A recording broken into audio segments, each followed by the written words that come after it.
Hello everyone, welcome to my channel Oohamma Telugu vlogs. చాలా days తర్వాత ఒక కుకింగ్ వ్లాగ్తో మీ ముందుకైతే వచ్చేసాము. సో ఈరోజు మమ్మీ చేస్తున్న వంటకం ఏంటి అనంటే కోడిగుడ్లు ఎండి రొయ్యల గ్రేవీ కర్రీ. సో టేస్ట్ ఎలా ఉంటుంది అనేది నేను లాస్ట్లో మీకు రివ్యూ ఇచ్చేస్తాను. అండ్ దీనికి కావాల్సిన ఐటమ్స్ ఏంటో నోట్ చేసుకోండి.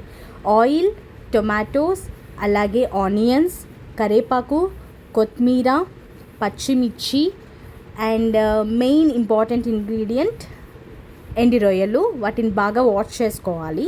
అండ్ అలాగే ఎగ్స్తో పాటు కారం అండ్ ధనియా పౌడర్.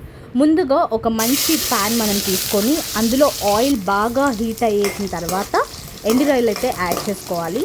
ఎండి రొయ్యలు అనేవి బాగా లైట్ బ్రౌన్ కలర్ వచ్చేంత వరకు మనం వేయించుకోవాలి. ఎందుకు అంటే అందులో ఉన్న నీచు స్మెల్ ఏదైతే ఉంటుందో అది పోతుందన్నమాట. నెక్స్ట్ ఇందులో కొత్తిమీర, కరేపాకు, పచ్చిమిర్చి కూడా యాడ్ చేసుకొని ఒకసారి బాగా వాటిని మిక్స్ చేసుకోవాలి. సో మిక్స్ చేసుకున్న తర్వాత వాటి మీద మూత అయితే పెట్టేసి అది కొంచెం ఫ్రై అయిన తర్వాత ఆనియన్స్ యాడ్ చేసుకొని వీటిని బాగా ఎండి రొయ్యలతో పాటు మిక్స్ చేసుకోవాలన్నమాట. సో ఎవరైనా ఫస్ట్ టైం మా ఛానల్ మీరు ఇప్పుడే చూస్తుంటే కనుక ఛానల్ని లైక్ చేయండి, షేర్ చేయండి అండ్ సబ్స్క్రైబ్ చేయండి. సో మేము వీడియోస్ పోస్ట్ చేయగానే మీకైతే నోటిఫికేషన్ వచ్చేస్తాయి. సో ఇందులో ఇప్పుడు కొంచెం కారం అలాగే పసుపు కూడా యాడ్ చేసుకున్నాము. ఈ రెండు యాడ్ చేసుకున్నాక ఒకసారి వాటిని బాగా మిక్స్ చేసి మూత అయితే పెట్టేసుకోండి. ఆనియన్స్ గోల్డెన్ బ్రౌన్ వచ్చినాక మనం ఇందులో టమాటో అనేది యాడ్ చేసుకోవాలి.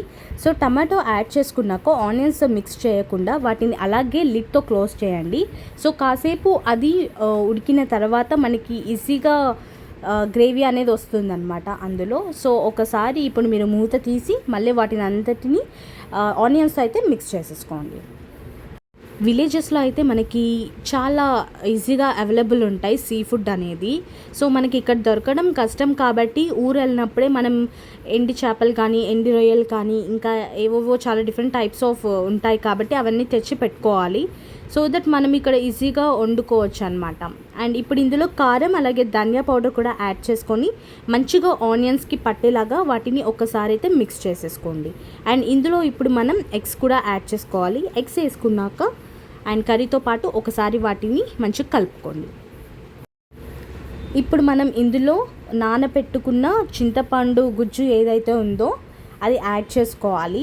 ఎందుకు అనంటే మనం ఏదైనా నాన్ వెజ్ వండుకున్నప్పుడు కొంచెం పులుపు అనేది యాడ్ చేసుకుంటే ఫ్లేవర్ అనేది చాలా బాగుంటుంది. అండ్ అలాగే ఆ కర్రీలో ఆ నీచు స్మెల్ అనేది ఉండదన్నమాట. ఒకసారి మంచిగా మిక్స్ చేసుకొని లిడ్ క్లోజ్ చేసి మళ్ళీ ఒకసారి ఓపెన్ చేసి వాటిని ఒకసారి కలపండి. ఇప్పుడు మీకు ఎంతైతే వాటర్ క్వాంటిటీ కావాలో అంత వాటర్ వేసుకొని ఒకసారి మంచిగా కర్రీ అంతా కలుపుకొని మళ్ళీ మనం మూత పెట్టేసుకోవాలి. అండ్ ఇప్పుడున్న బిజీ స్కెడ్యూల్లో చాలామంది ఏం చేస్తున్నారంటే నాన్ వెజ్ అనేది లైక్ ఫిషెస్ కానీ, చికెన్ కానీ, మటన్ కానీ, ప్రాన్స్ కానీ అవన్నీ డీప్ ఫ్రిడ్జ్లో ఐస్లో స్టోరేజ్ చేసి వాళ్ళకి కావాల్సినప్పుడు తీసుకొని వండుకొని తింటున్నారు. అది విచ్ ఇస్ నాట్ గుడ్ అనిపిస్తుంది నాకైతే. ఎందుకంటే స్టోరేజ్ చేసిన ఫుడ్ మనం తీసి వండుకుంటే మనకు కొంచెం హెల్త్ ఇష్యూస్ ఉంటాయి. సో ఫ్రెష్గా తెచ్చుకుని తింటేనే నాన్ వెజ్లో ఎస్పెషల్లీ అది మనకి హెల్త్కి కూడా మంచిది. సో ఈరోజు ఈ ఎండి రొయ్యలు ఎగ్ గ్రేవీ అయితే రెడీ అయిపోయింది. సో మీకు కూడా ఈ వీడియో నచ్చితే అండ్ క్విక్గా అయిపోయింది కాబట్టి రెసిపీ మీరు కూడా ట్రై చేయండి. ఇలాగే మమ్మల్ని సపోర్ట్ చేయండి. Will meet in another vlog. Thank you all. Bye.